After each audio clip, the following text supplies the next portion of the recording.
Hi అండి, welcome to my channel. ఈరోజు మన ఛానల్లో మైదా పిండితో గవ్వలను ఎలా ప్రిపేర్ చేసుకోవాలో చూద్దాం. ఇందుకోసం మనం ఒక బౌల్లోకి 2 కప్పుల మైదా పిండిని తీసుకోవాలి.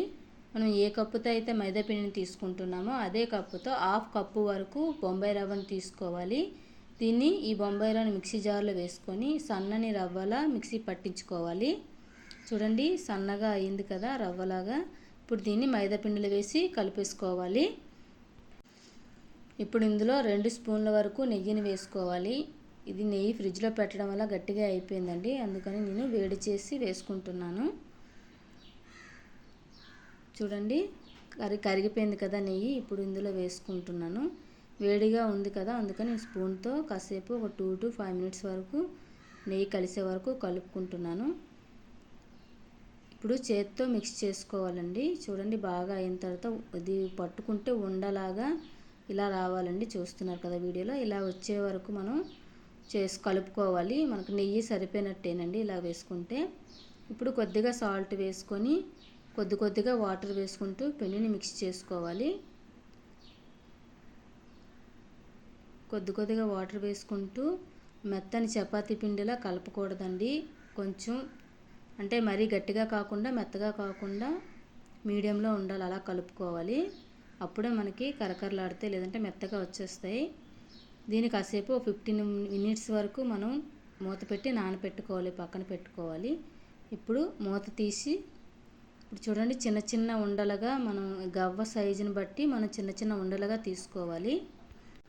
పెద్దగా తీసుకుంటే మనకి లావుగా వచ్చేసి సరిగ్గా వేగదు.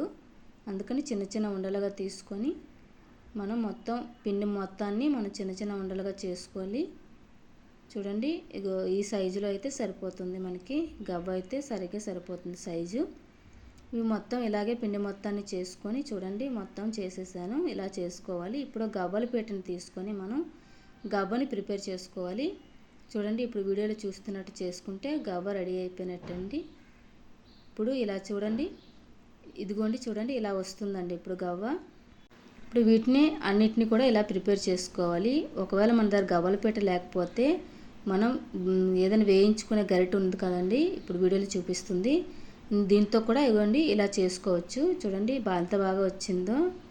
గవ్వల పీట కంటే దీని మీద బాగా వచ్చినట్టుంది కదండి, చాలా బాగా వచ్చింది.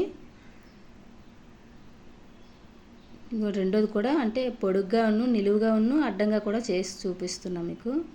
అదో మోడల్లో ఇదో మోడల్లో కనిపిస్తుంది కదా. ఇలాగే మొత్తం గవ్వలన్నీ ప్రిపేర్ చేసుకున్నాక మనం చూడండి ఇలా అయ్యాయి. మొత్తం నేను తీసుకున్న క్వాంటిటీకి ఇన్ని గవ్వలు అయ్యాయి. ఇప్పుడు స్టవ్ ఆన్ చేసుకొని కళాయి పెట్టుకొని మనం డీప్ ఫ్రైకి సరిపడా ఆయిల్ని వేసుకోవాలి. మనకి ఎంత ఆయిల్ అయితే ఫ్రై చేయడానికి సరిపోతుందో అంత ఆయిల్ని వేసుకోవాలి. హై ఫ్లేమ్లో పెట్టి ఆయిల్ని బాగా మరగనిచ్చాక ఇందులో వేడెక్కింది లేదో చూడడానికి ఒకటి వేసి చూసుకున్నాను. వేడెక్కిందండి ఆయిల్. ఇప్పుడు అలాగే ఒక్కొక్కటిగా అన్నింటినీ వేసుకోవాలి. గవ్వలన్నింటినీ వేసుకొని ఫ్రై చేసుకోవాలి. లైట్ గోల్డెన్ కలర్ వచ్చే వరకు. ఇది మైదా పిండి కదండి, ఎక్కువగా రెడ్గా కనిపించదు. ఎక్కువగా గోల్డ్ కలర్లో కనిపించదు, లైట్గా కనిపిస్తుంది. అందుకని మనం గోల్డ్ కలర్ వస్తే తీసేస్తే సరిపోతుంది. చూడండి, మొత్తం అయితే ఇలా అయిపోయేవి. ఇంకా మనం స్టవ్ ఆన్ చేసుకున్న కళాయిలో 2 కప్పుల మైదా పిండి తీసుకున్నాం కదండి, దానికి సరిపడ్డట్టు 1 కప్పు బెల్లం తీసుకుంటే పాకానికి సరిపోతుందండి. ఒక 2-3 స్పూన్ల వరకు ఇందులో వాటర్ని వేసుకొని బాగా మిక్స్ చేసుకోవాలి. బెల్లం కరిగే వరకు అలా కరిగించుకున్నాక తీగ పాకం వచ్చే వరకు, అంటే వీడియోలో చూపిస్తాను చూడండి. వాటర్లో మనం కొంచెం ఒక 2 drops వరకు వేసుకొని ఉండకట్టేలాగా చూపిస్తాను చూడండి ఏ విధంగా ఉండకట్టిందో. ఇదిగోండి, ఇలా ఉండకట్టేలా వస్తే మనకి పాకం రెడీ అయిపోయినట్టే. మరీ గట్టిగా అవ్వకూడదు, మళ్ళీ చెక్కీలకి వచ్చే పాకం కాకుండా కొంచెం ముందుగానే తీసేయాలి, ఆపేయాలి. స్టవ్ ఆఫ్ చేసుకొని ఈ గవ్వల్ని అందులో వేసుకోవాలి.